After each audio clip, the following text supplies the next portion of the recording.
আলোচনায় ভারতের অগ্নি-6 ballistic missile শুক্রবার ওড়িশার APJ Abdul Kalam missile launch site থেকে ক্ষেপণাস্ত্রটির সফল পরীক্ষা চালানো হয়।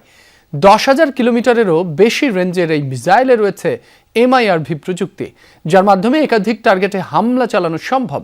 প্রশ্ন উঠেছে, অগ্নি সিরিজের পূর্ববর্তী সংস্করণগুলোতে চীন পাকিস্তানের ভূখণ্ডে হামলার সক্ষমতা অর্জন হলেও কেন আরও অধিক পাল্লার এই মিসাইলের পরীক্ষা চালালো ভারত? বিস্তারিত দেখুন প্রতিবেদনে। লোডশেডিং কিংবা ঘরের বাইরের তীব্র গরমে ওয়ালটন রিচার্জেবল ফ্যান থাকলে থাকবে শুধু বাতাস আর বাতাস। 8ই মে সন্ধ্যা, কয়েকবার পাক খেয়ে দিগন্তে ছুটে যেতে দেখা যায় ধূমকেতু সদৃশ উজ্জ্বল উড়ন্ত বস্তুকে। ভারতের ওড়িশা থেকে বাংলাদেশের বিভিন্ন প্রান্ত পর্যন্ত এই ঘটনার সাক্ষী হন অনেকেই। কেউ বলছে উড়োযান, কারো দাবি ক্ষেপণাস্ত্র, কিন্তু নিশ্চিত করা যায়নি প্রকৃত ঘটনা। পরদিনই হয় রহস্যের সমাধান। ভারতের প্রতিরক্ষা মন্ত্রণালয় জানায়, অগ্নি ক্ষেপণাস্ত্রের একটি উন্নত সংস্করণের সফল পরীক্ষা চালিয়েছে তারা। উড়িষ্যার উপকূলে doctor APJ Abdul Kalam missile launching site থেকে ক্ষেপণাস্ত্রটি ছোড়ে প্রতিরক্ষা গবেষণা সংস্থা DRDO।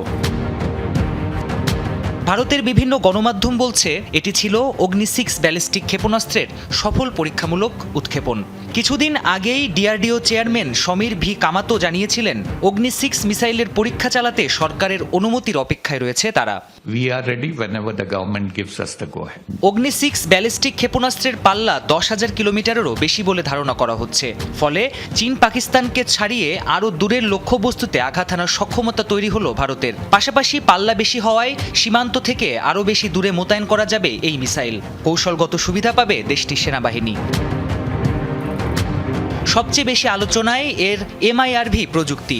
অগ্নি-6 মিসাইল কক্ষপথে প্রবেশ করা মাত্রই আরও কিছু সাবমিশনে বিভক্ত হয়ে পড়বে। ফলে একটি মিসাইল ছুড়েই ভিন্ন ভিন্ন টার্গেটে হামলা চালানো সম্ভব হবে। বহন করা যাবে পারমাণবিক ওয়ারহেডও।